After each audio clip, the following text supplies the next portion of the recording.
আসসালামু আলাইকুম। দেখেন ভাই বোনেরা, আমি আজকে খাবার নিছি। এখানে হয়েছে আমি লাউ দিয়ে চিংড়ি মাছ দিয়ে, দেখেন চিংড়ি মাছ দিয়ে টমেটো দিয়ে, যে টমেটো দিয়ে চিংড়ি মাছ দিয়ে এটা ভাজি করছি। এইভাবে আমার মতো ভাজি করে খাই দেখেন। আর এখানে এক এক নামে এক এক বলে, আমরা বলি ডুমুর। আমার আরেকটা ভিডিওতে ছাড়ছি, দেখেন সেই ডুমুর দিয়ে চিংড়ি মাছ দিয়ে রান্না করছি আমি, দেখেন। আমার আর একটা ডুমুর বলে, আর এক নামে কী বলে আমি আমার মনে নাই। আর এখানে পুঁইশাক চিংড়ি মাছ, এখানে হয়েছে মিষ্টি কুমার চিংড়ি মাছ, আর সবই চিংড়ি মাছ দিয়ে। আমার চিংড়ি মাছ খুব পছন্দ, তো এই জন্য আমি চিংড়ি মাছটা বেশি খাই। দেখতে থাকেন। অনেক তরকারি নিছি। বিসমিল্লাহ।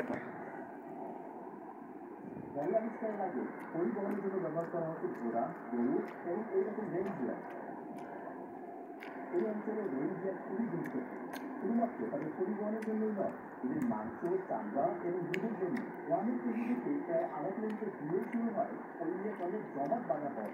এই গ্রামের অধিকাংশ মানুষের জীবিকা নির্বাহ করে পশুপালনের মাধ্যমে। আইনের মতো কিছু মানুষের এটাই প্রধান আয়ের উৎস। আমি বনের মানুষ, এই ভূমিগুলোই আমার শিকার কেন্দ্র, আর এটাই আমার দাদু, আমার পায়। সে এখন আগুন জ্বালাচ্ছে, আর আমাদের আগুনটা খুবই দরকার, কারণ এখানে প্রচন্ড ঠান্ডা।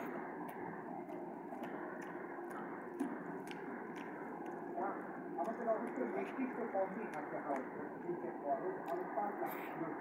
আমরা জমে যাওয়া নদীর দিকে এগিয়ে গেলাম। সেখানে সে আগের দিন একটি মাছ ধরার জাল পেতে রেখেছে। আইভন ক্যামেরাম্যানকে সতর্ক করি, কারণ সে ফাটল করা বরফের পা রাখছে। একটা ভুল পদক্ষেপে সে পানিতে পড়ে যেতে পারছে এবং ভিজে যেত। শীতকালে যখন তাপমাত্রা ঠিক এমনই থাকতো, তখন আমার বাবা ঘোড়ায় চড়ে বনের মধ্যে ঘুরে বেড়াতেন। সে বড় ভেঙে পড়ে গিয়েছে, আর সঙ্গে সঙ্গে এটার শরীর জমে যেতে শুরু করে। কাছাকাছি কোথাও কোনো উষ্ণ আশ্রয় নেই, আর কারোর সাহায্য পাওয়ার কোনো সুযোগ নেই। বুঝতে পেরে সে নিজেই সিদ্ধান্ত নিয়েছিল নিজেকে তৈরি করে, যেন ধীরে ধীরে কষ্টকরভাবে মারা যেতে না পারে।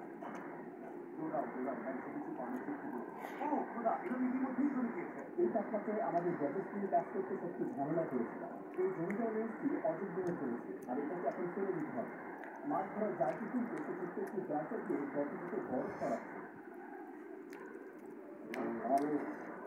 মাছটি বাতাসে সংস্পর্শে আসার পর মাত্র 5 মিনিটের মধ্যেই মারা যায়।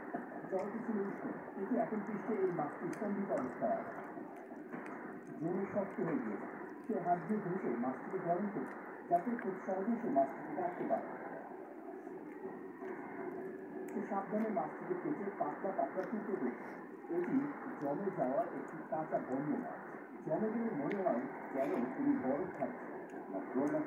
তোমাদের মাছ থেকে হবে লবণ, শীতকালে মাছ ভিটামিনে ভরপুর থাকে। তাদের ভিতরের অংশটা কিছুটা উঠছে, কিন্তু দেখুন এই বাইরের অংশ জমে গিয়েছে। সে এখন আগুন জ্বালাচ্ছে এবং কিছু মাছ তাকে থেকে উৎসর্গ করছে। এই প্রকৃতির আত্মা আমাদের উপহার গ্রহণ করুন, আমাদের সকল স্বীকার করুন এবং আপনার ধরির সম্মুখে আমাদের দান করুন।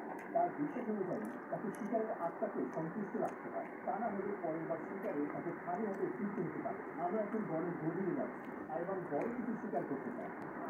দেখে মনে হচ্ছে এখান থেকে কিছু একটা বেঁধে দিয়ে পায়ের ছাপ এবং ছোট ছোট প্রস্তাবের দাগও রয়েছে।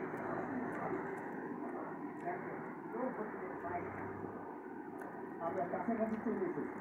10 মিনিটের বেশি সময় ধরে বাইরে থাকায় আমার নাক অবশ হতে শুরু করেছে। আমাকে আরো বেশি সাবধানে থাকতে হবে।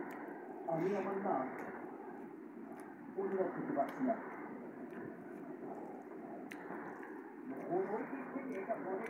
এগুলো এত মজা, কিন্তু ভিতরের বিচি তো নেওয়া যায় না। এটা পাকলে মিষ্টি হয়, এই ডুমুরগুলা পাকলে মিষ্টি হয়। একই পথে চলে, তাই সে খাচ্ছি তার পায়ের ছাপের উপরে। এবার ছাদটিকে বরফ দিয়ে ঢেকে দিচ্ছে। লেজগুলোকে মুছে ফেলতে সে কুকুরের লেজ ব্যবহার করছে। সে কি বলতে চলেছে এটা দেখতে আমরা 2 দিন পরে এখানে আবার ফিরে আসবো। যাওয়ার আগে আইলাম ঘটনাকে ফাঁকটি দেখতে চাই। সে সাবধানে এলাকাটি পর্যবেক্ষণ করছে। এখানে সব কিছু যেন আমার কাছে একটা বইয়ের মতো। যখন বরফ পরে আমি পশুদের পায়ের সাথে কতগুলো পশু আছে সেটা বুঝতে পারি। আমি ইতিমধ্যে জানি এই এলাকায় কতগুলো পশু বাস করে। সাকারা হলো তুর্কি জাতি যারা মধ্য এশিয়া থেকে এসেছে। আর আমি তুরস্ক থেকে, এমন একটি দেশ যার শীতল একই অঞ্চলের সাথে জড়িত। ডকুমেন্টের বাকি অংশের আগে আমি এই প্রকল্পের স্পন্সরকে ধন্যবাদ জানাতে চাই। দেখতে চাই আমি তাদের সাথে কতটা ঘনিষ্ঠ। আমি এই প্রকল্পের স্পন্সর মাই হেরিটেজ থেকে একটি হোম ডিএনএ কিট পেয়েছি, যার মাধ্যমে আমার প্রকৃতির জাতিগত পরিচয় জানা যাবে। এটা ব্যবহার খুবই সহজ, কিটের সাথে একটি সোয়াব আছে। আমাকে শুধুমাত্র এটি 1 মিনিট যাবত গাড়ির সাথে ঘুরতে হবে। তারপর আমি এটাকে শিশুকে রাখবো, কারো রেখা বরাবর ছেড়ে ফেলবো। এরপরে সবকিছু ভালোভাবে প্যাক করবো এবং রিটার্ন ঠিকানায় পাঠিয়ে দেবো। 4 সপ্তাহ পরে সবই চিংড়ি মাছ, শীতের মধ্যে আমি আগ্রহ সাথে অপেক্ষা করছি। অবশ্যই সেই প্রযুক্তির সময় মানে চিংড়ি মাছের একদম জামা খোলাই লাইছে, এই জন্য ছোট লাগে। একদমই কোনো ধারণা নেই। কিন্তু আমার হাজব্যান্ড আবার এই জামা খোলাই না পছন্দ করে না, বুঝছেন ভাই বোনেরা। আমি সবসময় শুনতাম আমার দাদি ছিল আলবেনিয়া, এখন নতুন সন্দেহ হল না। তাছাড়া এটা 40.5% সিকিউরিটি এবং 4.7% রক্তি মাঝে মাঝে আমরা জামা থাকে গায়ে, জামা থাকলে খাইতে ভালো লাগে না, বুঝছেন। কিন্তু আমার হাজব্যান্ড তো খাইবে, তার ভালো লাগে।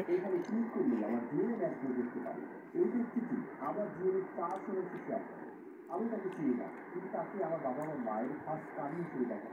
আমার আরো দ্বিতীয় কাজিন রয়েছে, প্রায় 1006 রাখছে। এসব জানতে পারাটা ছিল অসাধারণ বিষয়। নিজেকে স্পর্শ করার জন্য মাই হেরিটেজকে অনেক মূল্য। যদি নিজের জাতিগত পরিচয় জানতে চান, ডিসক্রিপশন বক্সের একটা লিঙ্ক ক্লিক করুন বা কিউআর কোড স্ক্যান করুন। হুইল চিনি লাইন করতে ব্যবহার করলে মাত্র $29 ইউরো বা পাউন্ডের জিএসটি পেয়ে যান। বিশাল 67% ছাড়, যা এখন পর্যন্ত সবচেয়ে কম দাম। তুর্কি, ব্রাজিল ও ফ্রান্স ছাড়া জিএসটি সারা বিশ্বে পাঠানো হয়। তবে সবাই মাই হেরিটেজ ব্যবহার করে নিজের বংশবংশ তৈরি এবং ট্র্যাক করতে পারে। আলহামদুলিল্লাহ, আল্লাহ পাক ভালো খাওয়াইছে ভাই বোনেরা। খাওয়া শেষ, আমার মতো এরকম খাইয়েন, বেশি তরকারি নেবেন, খাইতে পারবেন, ভাত মুখে রুচি আসবে। ভালো থাকেন, আল্লাহ হাফেজ, সাবস্ক্রাইব করে দেবেন।